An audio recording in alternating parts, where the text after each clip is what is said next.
বান্দরবান জেলার রোয়াংছড়িতে গোলাগুলিতে ৮ জন নিহত হওয়ার পর গ্রাম ছেড়েছে ১৯৫ পরিবার। ১৭৫ পরিবারকে আশ্রয় দিয়েছে সেনাবাহিনী। নরসিংদীতে প্রকাশ্যে সিএনজি রিফুয়েলিং স্টেশন থেকে গ্যাস দেওয়া হচ্ছে সিলিন্ডারবাহী কাভার্ড ভ্যানে। যে কোনো সময় ঘটতে পারে বড় ধরনের দুর্ঘটনা। ঈদকে সামনে রেখে জমে উঠেছে মাদারীপুরের কালকিনির বিভিন্ন বিপণী বিতান। নরসিংদীর বেলাবো ও রায়পুরায় এখনো জমে ওঠেনি কাপড়ের মার্কেট।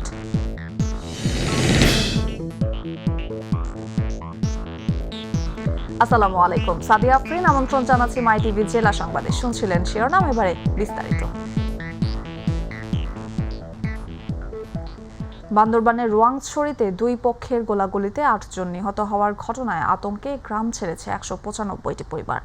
রোয়াংছড়ি সদরে এসে রোয়াংছড়ি সরকারি উচ্চ বিদ্যালয়ে আশ্রয় নিয়েছে ১৭৫টি পরিবার।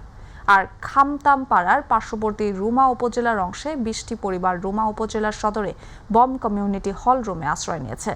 স্থানীয়রা জানান, বৃহস্পতিবার রাতে পাহাড়ের বিচ্ছিন্নতাবাদী সশস্ত্র সংগঠন কুকি চীন ন্যাশনাল ফ্রন্টের সঙ্গে পার্বত্য চট্টগ্রাম জনসংহতি সমিতির সদস্যদের ব্যাপক গোলাগুলি হয়। পরে শুক্রবার সকালে রোয়াংছড়ি থানা পুলিশ ঘটনাস্থলে গিয়ে ৮ জনের মরদেহ উদ্ধার করে বান্দরবান সদর হাসপাতালের মর্গে পাঠায়।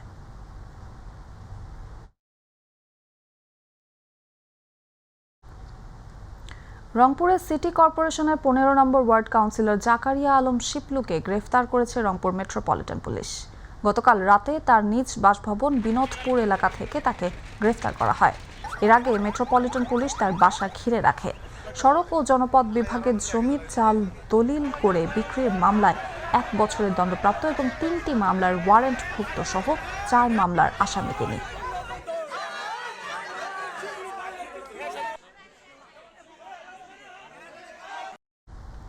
ঝিনাইদহের কালীগঞ্জে বাস শ্রমিকদের উপর হামলার প্রতিবাদে এবং জড়িতদের গ্রেফতারের দাবিতে কুষ্টিয়া জেলা মালিক শ্রমিক ঐক্য পরিষদের ডাকে দ্বিতীয় দিনের মতো কুষ্টিয়া থেকে খুলনা ও ফরিদপুর রুটে বাস ধর্মঘট চলছে।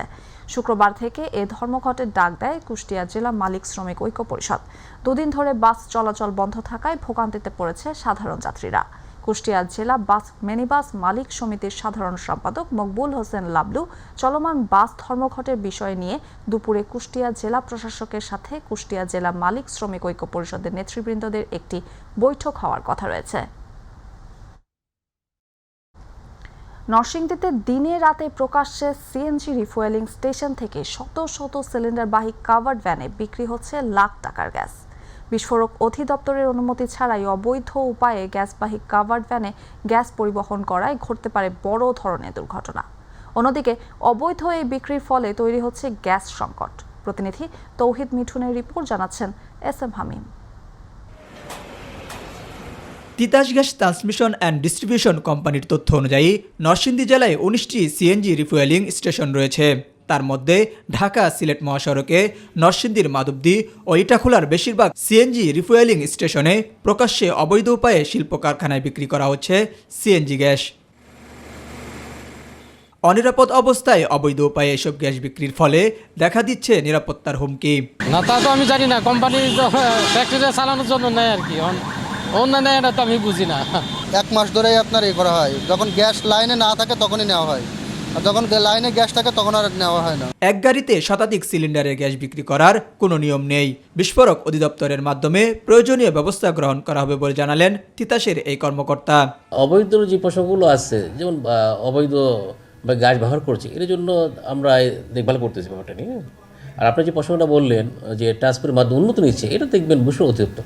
আপনাদের উচিত হবে দিন তাদের সঙ্গে যোগাযোগ করে যত ব্যবস্থা নিতে পারে সেই ব্যবস্থা করা। অবৈধ উপায়ে গ্যাস বিক্রি করলে দ্রুত তাদের বিরুদ্ধে আইনগত ব্যবস্থা নেওয়া হবে বলে জানিয়েছেন জেলা প্রশাসক। নির্দিষ্ট কিছু পয়েন্ট থাকে যেখান থেকে বিভিন্ন প্রতিষ্ঠান যারা এলপিজির যাদের লাইসেন্স আছে তারাই কিন্তু এগুলো সরবরাহ করে থাকে। এর বাইরে যদি এই ধরনের যেটি আপনি বলছেন, আমাদের তিতাস গ্যাসের সাথে যোগাযোগ করব এবং তাদেরকে নিয়ে আমরা এটা আইনগত ব্যবস্থা নেব।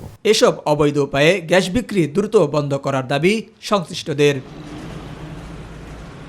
এস.এম. হামিম, মাই টিভি নিউজ ডেস্ক। মেহেরপুরের গাংনীতে বিদ্যুৎ, গ্যাস সহ দ্রব্যমূল্যের ঊর্ধ্বগতি পূর্ব ঘোষিত 10 দফা বাস্তবায়নের দাবিতে উপজেলা বিএনপির আয়োজনে অবস্থান কর্মসূচি অনুষ্ঠিত হয়েছে। সকালে পৌর শহরে অবস্থিত উপজেলা বিএনপি কার্যালয়ের সামনে এই অবস্থান কর্মসূচি অনুষ্ঠিত হয়। উপজেলা বিএনপি সভাপতি রেজাউল হকের সভাপতিত্বে অনুষ্ঠানে প্রধান অতিথি হিসেবে উপস্থিত ছিলেন মেহেরপুর জেলা বিএনপির সিনিয়র সহসভাপতি জাবেদ মাসুদ মিল্টন।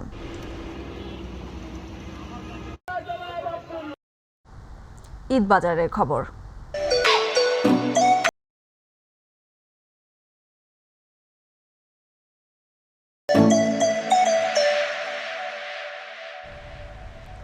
ঈদ যত এগিয়ে আসছে ততই বেচাকেনা জমে উঠেছে মাদারীপুরের কালকিনির বিভিন্ন বিপণী বিতানগুলোতে। পরিবার পরিজন নিয়ে নতুন পোশাক কিনতে শুরু করেছে বিভিন্ন শ্রেণী পেশার মানুষ। এছাড়া ক্রেতাদের দৃষ্টি আকর্ষণ করতে প্রতিটি দোকানে রাখা হয়েছে নতুন নতুন ডিজাইনের বাহারি রঙের পোশাক।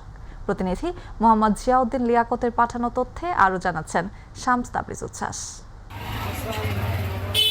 রমজানের এই সময় এসে মাদারীপুরের কালকিনি উপজেলার বিভিন্ন বিপণী বিতান, কাপড়ের দোকান, এমনকি ফুটপাতের দোকানগুলোতে বাড়তে শুরু করেছে ক্রেতাদের আনাগোনা। ফ্যাশন কিংবা পোশাকে সবসময় উৎসবের রং খোঁজেন ক্রেতারা, তাই ডিজাইনের ভিন্নতা আনতে সাধ্যের কমতি নেই ছোট বড় শপিং মলগুলোতে। পছন্দমতো পোশাক কিনতে এক দোকান থেকে অন্য দোকানে ছুটছেন ক্রেতারা। তবে বৈশ্বিক মন্দার কারণে কাপড়ের দাম কিছুটা বেশি বলে অভিযোগ বেশিরভাগ ক্রেতাদের। ঈদের মার্কেটে মাল খুব আছে কিন্তু দামটা খুব চড়া, মধ্যবিত্ত মানুষের খুব সমস্যা হয়ে যাইতেছে। ঈদের মার্কেট করতে দাম মোটামুটি একটু বেশির ভিতরে, দেখি যদি পছন্দ হয় নিয়ে নিব। এখনো কিনি নাই, তো দাম জিগাচ্ছি, মোটামুটি দাম এখনো ভালোই। এদিকে ক্রেতাদের বেশি দামের অভিযোগ মেনে নিচ্ছেন বিক্রেতারা। তবে 15 রোজার পরে বেচা বিক্রি বাড়বে আশাবাদ তাদের। কাস্টমার আসে, দেখে, দাম করে, দেখে চলে যায় এবং আশা করি 15 রোজার পর থেকে পরিপূর্ণভাবে কাস্টমার আসা শুরু হবে মার্কেট। মালের দাম একটু বেশি থাকায় কাস্টমার আসতেছে, নিতেছে। ঈদের সর্বোচ্চ কালেকশনটা করেছি। আইনশৃঙ্খলা বাহিনী বলছেন ঈদকে সামনে রেখে জনগণের জানমাল রক্ষায় সবসময় সতর্ক অবস্থানে রয়েছেন তারা। রমজান উপলক্ষে মানুষ নিশ্চিন্তে বাজারঘাট করবে এবং ঈদের বাজার করবে। আমরা সেখানে পর্যাপ্ত নিরাপত্তার ব্যবস্থা নিয়েছি, টহল পুলিশ মোতায়েন করেছি। চলতি বছর ঈদ বাজারে আগের 2 বছরের তুলনায় ভালো মুনাফা করার প্রত্যাশা ব্যবসায়ীদের। শামস তাবরিজ উচ্ছ্বাস, মাই টিভি নিউজ ডেস্ক। রমজানের শুরুতে ঈদের বার্তা পৌঁছে যায় ঘরে ঘরে, তাই অনেকে রমজানের সূচনাতে ঈদের কেনাকাটায় নেমে পড়েন। তবে নরসিংদীর বেলাবো ও রায়পুরার কাপড়ের মার্কেটগুলোতে এখনও জমে ওঠেনি বেচাকেনা। ব্যবসায়ীরা আশা করছে ঈদ যতই দিন ঘনিয়ে আসবে ততই বাড়বে কাঙ্ক্ষিত বেচাকেনা। প্রতিনিধি আমিনুল হকের রিপোর্ট, জানাচ্ছেন SM হামিম। ঈদ ও পহেলা বৈশাখকে সামনে রেখে জমকালো পোশাকের পসরা সাজিয়েছেন দোকানিরা। তবে এখনো জমে ওঠেনি নরসিংদীর বেলবো ও রায়পুরার ঈদের বাজার। কাপড়ের মার্কেটগুলোতে নেই ক্রেতাদের তেমন ভিড়। ঈদ যতই ঘনিয়ে আসবে বেচাকেনা ততই বাড়বে, এমনটাই প্রত্যাশা ব্যবসায়ীদের। সামনে আশা আছে মানুষ উঠবে বাজারে, এই দিনের মধ্যে মনে হয় বেচাকেনিটা বাড়বে। এখন মোটামুটি বেচাকেনি আছে ইনশাল্লাহ। কাস্টমার দেখা গেছে মাল চয়েস করে ঠিকই, কিন্তু কাপড় নিতেছে না। ক্রেতারা বলছেন গত বছরের তুলনায় এবারের সব ধরনের কাপড়ের দাম একটু বেশি। তবে অনেকেই শেষ সময়ের ভিড় এড়াতে বেছে নিচ্ছেন পছন্দের পোশাক সামগ্রী। বাজারের যে অবস্থা, আসলে মধ্যবিত্তের কোনো ঈদ নাই। আগে যে মূল্যে নিতে পারছি এখন আর এই মূল্য নাই, অনেক বেশি। এদিকে ঈদের বাজারের নিরাপত্তা নিয়ে নানা পদক্ষেপ নেওয়া হয়েছে বলে জানিয়েছেন সংশ্লিষ্টরা। ঈদের এই বাজারটাকে সামনে রেখে, উৎসবটাকে সামনে রেখে যেন অতিরিক্ত মূল্যে কোনো কিছু বিক্রয় না করে ক্রেতাদের কাছে, সেই বিষয়টার উপর আমাদের কঠোর নজরদারি এবং মনিটরিং রয়েছে। ঢাকা থেকে মানুষ যেন মেলাবতে আসতে পারে, নিজ বাড়িতে এসে সুন্দরভাবে ঈদ করতে পারে, এই জন্য আমরা সতর্ক আছি। পছন্দের পোশাক নিয়ে হাসিমুখে ঈদের আনন্দ উপভোগ করবে সবাই, এমনটাই প্রত্যাশা ক্রেতা বিক্রেতাদের। SM হামিম, মাই টিভি নিউজ ডেস্ক। দর্শক, নিচ্ছি বিরতি, ফিরছি এখনই, আমাদের সঙ্গেই থাকুন।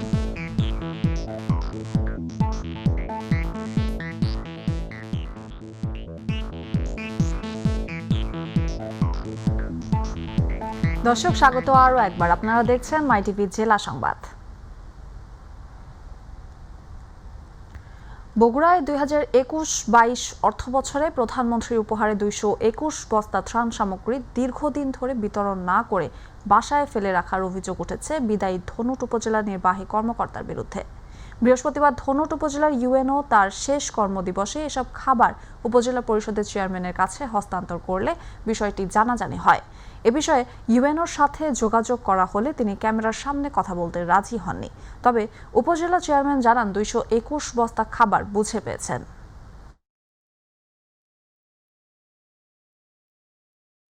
শুকনো খাবার তো বলছে, তো ওই জন্য আমি যদি ডেট এক্সপায়ার হয় তাহলে আর দেবো না। এটা এখন আমরা ঊর্ধ্ব কর্তৃপক্ষ ডিসি মহোদয়ের সাথে কথা বলে। ঝালকাঠির রাজাপুরে 7ম শ্রেণীতে পড়ুয়া এক স্কুল ছাত্রীর মরদেহ উদ্ধার করেছে থানা পুলিশ। গতকাল উপজেলার শুক্তাগড় ইউনিয়নের কাঠিপাড়া এলাকা থেকে তার মরদেহ উদ্ধার করা হয়। রাজাপুর থানার ওসি জানান, উপজেলা স্বাস্থ্য কমপ্লেক্সের থেকে রাবিনার মরদেহ উদ্ধার করে থানায় নিয়ে আসা হয়েছে। মরদেহ ময়না তদন্তের জন্য ঝালকাঠি সদর হাসপাতাল মর্গে পাঠানো হয়েছে এবং এ বিষয়ে থানায় অপমৃত্যু মামলার রেকর্ড করা হয়েছে।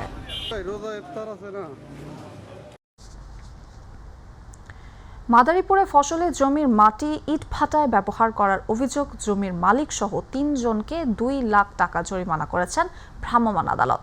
গতকাল সদর উপজেলার কেন্দুয়া ইউনিয়নের পূর্ব কলাগাছিয়ায় এই অভিযানের নেতৃত্ব দেন সদর উপজেলা নির্বাহী কর্মকর্তা ও নির্বাহী ম্যাজিস্ট্রেট মাইনুদ্দিন। নিয়মিত এমন অভিযান অব্যাহত থাকবে বলেও জানায় ভ্রাম্যমাণ আদালত।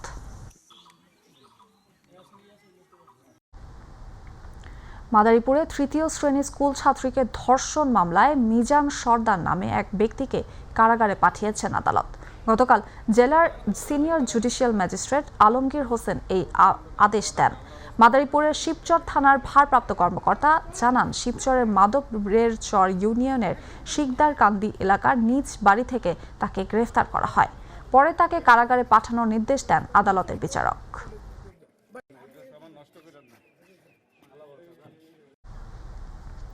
পটুয়াখালী রাঙ্গাবালী উপজেলা বিএনপি অফিসে হামলা চালিয়েছে দুর্বৃত্তরা। গতকাল উপজেলার বাহেরচর নতুন ব্রিজ সংলগ্ন বিএনপির অস্থায়ী কার্যালয়ে এই হামলার ঘটনা ঘটে। রাঙ্গাবালী থানার অফিসার ইনচার্জ জানায়, খবর পেয়ে ঘটনাস্থলে পুলিশ পাঠানো হয়েছে। এ বিষয়ে কোনো লিখিত অভিযোগ পাওয়া যায়নি।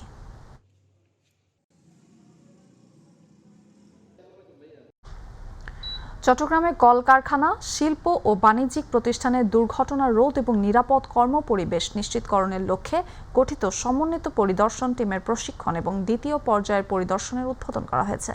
গতকাল চট্টগ্রাম নগরীর ওয়ার্ল্ড ট্রেড সেন্টারের বঙ্গবন্ধু কনফারেন্স হলে বাংলাদেশ বিনিয়োগ উন্নয়ন কর্তৃপক্ষ এবং কলকারখানা ও প্রতিষ্ঠান পরিদর্শন অধিদপ্তরের যৌথ উদ্যোগে আয়োজিত অনুষ্ঠানে প্রধান অতিথি ছিলেন বিভাগীয় কমিশনার ডক্টর আমিনুর রহমান। কলকারখানা ও প্রতিষ্ঠান পরিদর্শন অধিদপ্তরের অতিরিক্ত মহাপরিদর্শক মিনা মাসুদুজ্জামানের সভাপতিত্বে অনুষ্ঠানে বিশেষ অতিথির বক্তব্য রাখেন জেলা প্রশাসক আবুল বাশার মোহাম্মদ ফখরুজ্জামান সহ অনেকে। সিরাজগঞ্জ জেলার বেলকুচি উপজেলার রূপনাইসন্ধ্যা 2 বিলের NATP প্রকল্পের আওতায় বাস্তবায়িত কার্যক্রম পরিদর্শন করেন বিশ্বব্যাংকের প্রতিনিধি দল। এ সময় উপস্থিত ছিলেন বিশ্বব্যাংকের প্রতিনিধি মার্টিন কুমার, NATP প্রকল্পের PDSM মনিরুজ্জামান সহ অনেকে।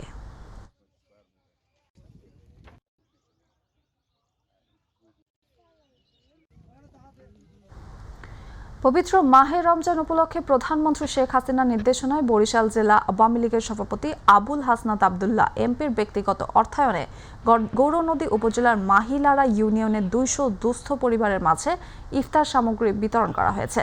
গতকাল মাহিলারা ইউনিয়ন পরিষদ কার্যালয়ের ইফতার বিতরণী অনুষ্ঠানে প্রধান অতিথি ছিলেন পার্বত্য চট্টগ্রাম শান্তি চুক্তি বাস্তবায়ন ও পরিবীক্ষণ কমিটির আহ্বায়ক আবুল হাসানাত আবদুল্লাহ এমপি। এ সময় অন্যান্যদের মাঝে উপস্থিত ছিলেন গৌরনদী উপজেলা চেয়ারম্যান সৈয়দা মনিরুন নাহার সহ অনেকে। চট্টগ্রামের সরাইপাড়া এলাকায় পাহাড়তলী থানা যুবদলের উদ্যোগে অসহায় ও দুস্থ মানুষের মাঝে ইফতার সামগ্রী বিতরণ করা হয়েছে। অনুষ্ঠানে শওকত খান রাজুর সভাপতিত্বে ও শফিকুর রহমানের সঞ্চালনায় প্রধান অতিথি ছিলেন যুবদলের সভাপতি মোশাররফ হোসেন দীপ্তি। এ সময় আরও উপস্থিত ছিলেন যুবদলের সাধারণ সম্পাদক মোহাম্মদ শাহে সহ অনেকে।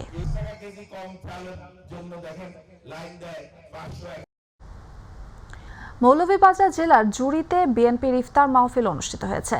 গতকাল উপজেলার জাফরনগর ইউনিয়নের 5, 8, 9 নম্বর ওয়ার্ড বিএনপি আয়োজনে ইফতার মাহফিলে জাফরনগর ইউনিয়ন বিএনপির যুগ্ম আহ্বায়ক আফতাব আলীর সভাপতিত্বে প্রধান অতিথি হিসেবে উপস্থিত ছিলেন মৌলভীবাজার জেলা বিএনপির সহ সভাপতি নাসির উদ্দিন আহমেদ মিঠু।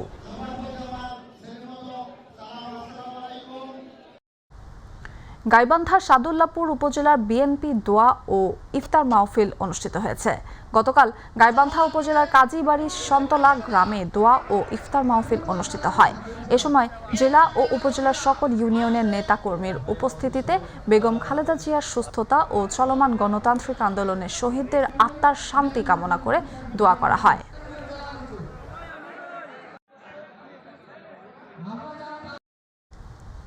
কুমিল্লার দেবিদ্বারে পৌর ৭ নম্বর ওয়ার্ড জাতীয় পার্টির উদ্যোগে ইফতার ও দোয়া মাহফিল আলোচনা সভা অনুষ্ঠিত হয়েছে।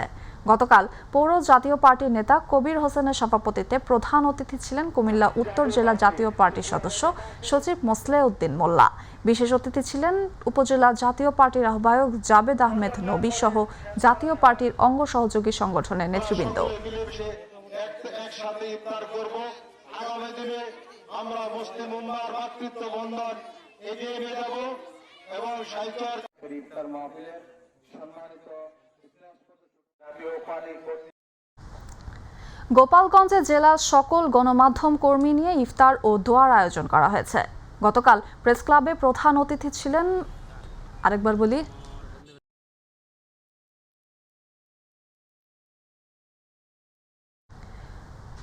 গোপালগঞ্জ জেলার সকল গণমাধ্যম কর্মী নিয়ে ইফতার ও দোয়ার আয়োজন করা হয়েছে। গতকাল প্রেস ক্লাবে প্রধান অতিথি হিসেবে উপস্থিত ছিলেন গোপালগঞ্জ জেলা আওয়ামী লীগের সাধারণ সম্পাদক জি.এম. শাহাবুদ্দিন আজম। আর উপস্থিত ছিলেন গোপালগঞ্জের প্রেস ক্লাবের সভাপতি বি.এম. জোবায়ের হোসেন সহ গোপালগঞ্জ জেলার সকল কর্মরত সাংবাদিকবৃন্দরা।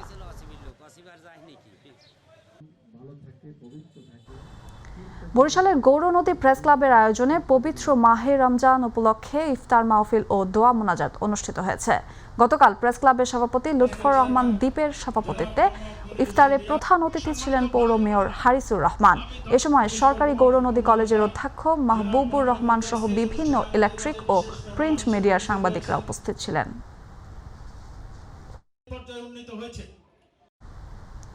সিরাজগঞ্জের রায়গঞ্জ মাত্র ২ টাকার বিনিময়ে ইফতারি বিক্রি করেছেন একটি স্বেচ্ছাসেবী সংগঠন। মাস জুড়ে অসহায় ও সুবিধাবঞ্চিতদের ইফতার করাবে এ সংকল্প থেকে কাজ করছে সংগঠনটি। গতকাল রায়গঞ্জ বাজারে রোজার ১৫তম দিনে ২ শতাধিক অসহায় ও সুবিধাবঞ্চিতদের মাঝে ইফতারি বিক্রি করে।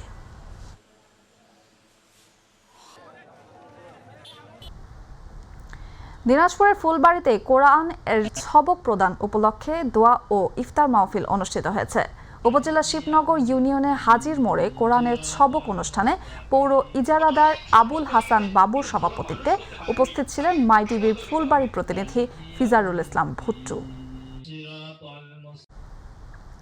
টাঙ্গাইলের ধনবাড়িতে ইফতার ও দোয়া মাহফিল অনুষ্ঠিত হয়েছে। গতকাল ধনবাড়ি পৌর শহরের মেয়র ভবনে এ ইফতার ও দোয়া মাহফিল অনুষ্ঠিত হয়।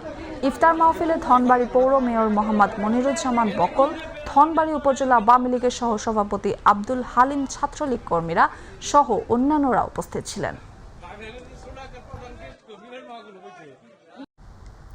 নড়াইলে তাহফিজুল কুরআন প্রতিযোগিতার পুরস্কার বিতরণী ও ইফতার মাহফিলের আয়োজন করা হয়েছে।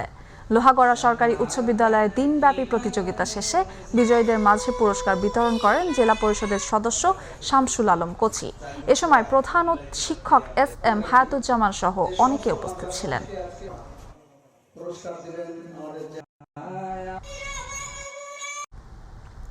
ফরিদপুরে ভাঙ্গায় ইফতার মাহফিল ও দোয়ার মাহফিল অনুষ্ঠিত হয়েছে। গতকাল হিরালদি রেল ব্রিজ সংলগ্ন উন্মুক্ত প্রাঙ্গণে অনুষ্ঠিত ইফতার মাহফিলে প্রায় ৬ শতাধিক লোক অংশগ্রহণ করেন। ইউপি চেয়ারম্যান মনসুর আহমেদ মুন্সির সভাপতিত্বে অনুষ্ঠানে উপস্থিত ছিলেন সহকারী কমিশনার মাহমুদুল হাসান, ভাঙ্গা থানার অফিসার ইনচার্জ জিয়ারুল ইসলাম সহ অনেকে। দর্শক, সঙ্গে থাকার জন্য ধন্যবাদ। এছাড়া ইউটিউবে মাই টিভি সংবাদ পেতে ভিজিট করুন youtube/mytvbd নিউজ এবং আমাদের অনুষ্ঠান দেখতে ভিজিট করুন youtube/mytvbangla ও facebook/mytvbangla। পরবর্তী সংবাদ দেখার আমন্ত্রণ জানিয়ে বিদায় নিচ্ছি। আল্লাহ হাফেজ।